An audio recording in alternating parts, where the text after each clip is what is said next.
সমস্যার সমাধান করা। এই যে আজকে এই কাজটা করা হলো, এ দিয়ে তারা কি বার্তা দিলেন এখানকার মানুষকে?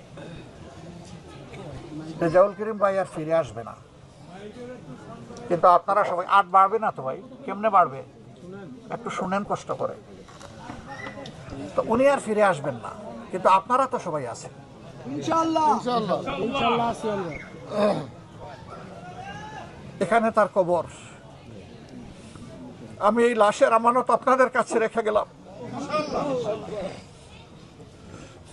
আমি বিচারটাও আপনাদের কাছে দিয়ে গেলাম। আপনারা দেখেছেন এ পর্যন্ত একজন আসামিকেও গ্রেপ্তার করা হলো না। স্পষ্ট দুবালকে আমার সহকর্মীটা খুন হলো, কে করলো সেগুলা অলরেডি ভিডিও ফুটেজে চলে গেছে সবার কাছে। এরপরে প্রশাসন কেন নীরব? ওসি উড্র করা হয়েছে, ইউএনএ উড্র করা হয়েছে, এটা কোনো সমাধান না। আমরা চাই যে অতি সত্বর এখানে প্রজাতন্ত্রের দায়িত্বশীল জিম্মাদার লোক হিসাবে ইউএনও এবং ওসি পাঠানো হোক, যে কোনো দলবাজি করবে না। আমরা কারো কোনো আনুকূল্য চাই না, আমরা শুধু এতটুকু চাই যে প্রজাতন্ত্রের কর্মচারীরা যার যার জায়গায় তারা অত্যন্ত নিষ্ঠা এবং নিরপেক্ষতার সাথে দায়িত্ব পালন করবেন। আমরা দীর্ঘদিন আমাদের অধিকার থেকে বঞ্চিত ছিলাম, মজলুম ছিলাম, সারা জাতি, শুধু জামাতে ইসলামী না, জামাত একটু বেশি ছিল, এর সাক্ষী আপনারা, কিন্তু সারা জাতিই তো আমরা মজলুম ছিলাম। সেই জুলুমের হাত থেকে এখন আমরা একটু আলোর পথ দেখছি। সেই সময়টা যদি এই ধরনের অবস্থা শুরু হয়ে যায়, তাহলে আগামীর ভবিষ্যৎটা কি? যারা নিজেদের মধ্যে মারামারি করে নিজের মানুষ খুন করেন, আবার আমাদের লোকও খুন করা শুরু করেছেন, তারা জাতিকে কি বার্তা দিচ্ছেন? তারা এই বার্তাই তো দিচ্ছেন যে আগামীতে তারা যদি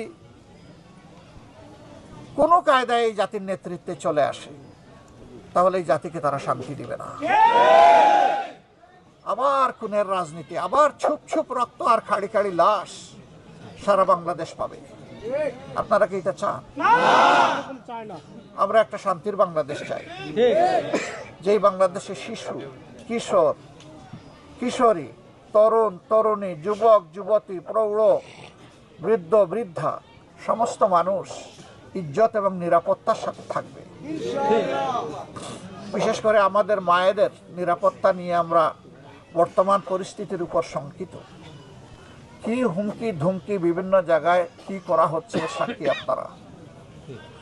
এই কয়েকদিন পরে এর প্রতিবাদ করছি। গতকাল আমার টুইটার যেটাকে বলা হতো, এখন এটাকে এক্স বলে, দুষ্ট চক্র আমার এটা হ্যাক করে মাদের প্রতি অপমানজনক একটা কথা আমার এখান থেকে ছেড়ে দিয়েছে। এরা ডাকাত, এরা কাপুরুষ। আমরা মায়েদের সম্মানকে উঁচু করে তুলে ধরতে চাই, আর ওরা বলে আমার মায়ের কাপড় খুলে নেবে। আমরা পরিষ্কার বলে দিচ্ছি, পুরুষ হোক নারী হোক, সবার ঠিকানা ছিল মায়ের গর্ভ, ঠিকানা ছিল মায়ের বুক। এই মায়ের অসম্মান আমরা বরদাস্ত করব না।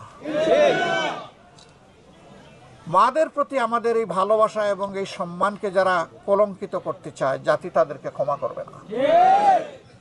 আমাদের কর্মকাণ্ডকে যারা ভয় পায়, যারা নীতি দিয়ে, চরিত্র দিয়ে মোকাবেলা করতে পারে না, তারাই কেবল কুরুচিপূর্ণ এই সমস্ত জিনিসের আশ্রয় নিয়ে থাকে।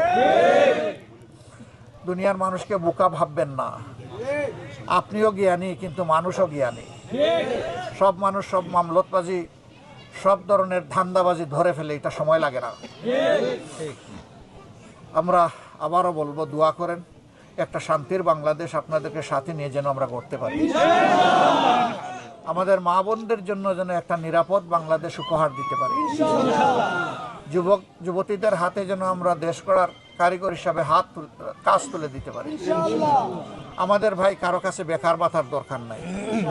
আমাদের যুব সমাজ তার সম্মানের একটা কাজ চায়। আমরা ওই কাজের হাত হিসাবে ইনশাল্লাহ তাদেরকে তৈরি করব। যারা এই উপকর্ম করেছেন, আমি আল্লাহর দরবারে দোয়া করি আল্লাহ তাদেরকে হেদায়েত দান করুন।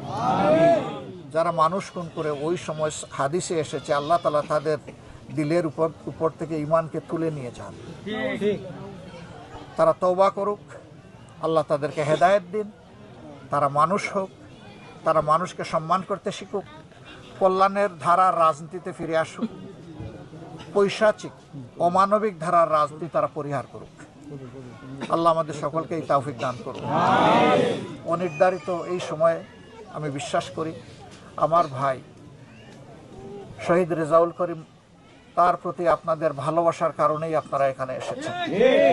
এবং আমি এটাও বিশ্বাস করি একজন আলেমে দিন ছিলেন, এই ভালোবাসাটা আল্লাহর জন্য। মহান প্রভুর দরবারে দোয়া করি আল্লাহ আপনাদের এই ভালোবাসাকে কবুল করুন। এই ভালোবাসাকে আল্লাহ দুনিয়ায় শক্তিশালী এবং প্রসারিত করে দিন। এই ভালোবাসাকে আল্লাহ তাআলা জান্নাত পর্যন্ত পৌঁছে দিন। আমরা যেন সেখানেও পরস্পরের ভালোবাসার আপনজন হয়ে থাকতে পারি।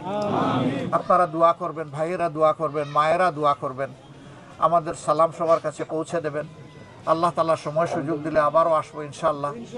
আমাদের দেহ যেখানেই থাকুক, আমাদের ভাইয়ের জন্য মনের একটা কোণে এখানে পড়ে থাকবে ইনশাআল্লাহ। আমরা তাকে অন্তরে ধারণ করি এবং আমি বিশ্বাস করি এই এলাকার মানুষও তাকে সম্মানের সাথে, ভালোবাসার সাথে অন্তরে ধারণ করবে। আল্লাহ তাআলা আপনাদের সম্মান বৃদ্ধি করে দিন। আল্লাহ তাআলা আমাদের ভাইকে ক্ষমা করুন, তার উপর রহম করুন এবং তার আপনজনকে আল্লাহ রাব্বুল আলামিন সবরে জামিল আতা করুন। রাব্বুল আলামিন তাকে এখন থেকেই জান্নাতের আলা দরজা দান করুন, জান্নাতুল ফেরদাউসের মেহমান হিসেবে কবুল করুন। সবাইকে অনেক শুকরিয়া। আসসালামু আলাইকুম ওয়া রাহমাতুল্লাহ।